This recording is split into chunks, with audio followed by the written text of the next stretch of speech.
Sot u nda nga jeta Margarita Xhepa, një prej figurave më madhështore të skenës dhe kinematografisë shqiptare.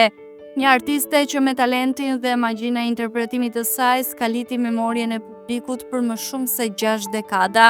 Ajo ishte dhe mbetet një nga zonjat e mëdha të artit skenik, një simbol i përkushtimit, finesës dhe thellësisë emocionale në interpretim. E lindur më 2 prill 1932 në Lushnjë, Margarita Xhepa hyri në botën e artit që në rinin e saj të hershme, duke u bërë pjesë të teatrit popullor, sot teatri kombëtar, që prej vitit 1950, fillimisht si artiste prove, ndërsa njëkohësisht studionte në liceun artistik në degën e dramës, që nga hapat e parë të karrierës së saj, ajo u dallua për talentin e saj të spikatur, duke u kthyer shpejt në një nga aktoret më të adhuruara të skenës shqiptare.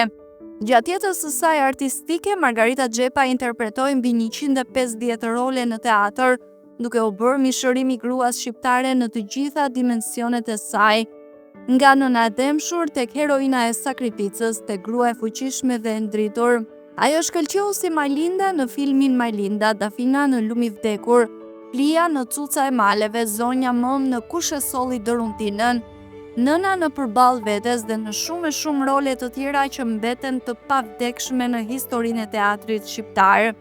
Margarita Xhepa nuk ishte vetëm një figure ndritur e skenës teatrale, por edhe një nga aktoret më të mëdha të ekranit shqiptar.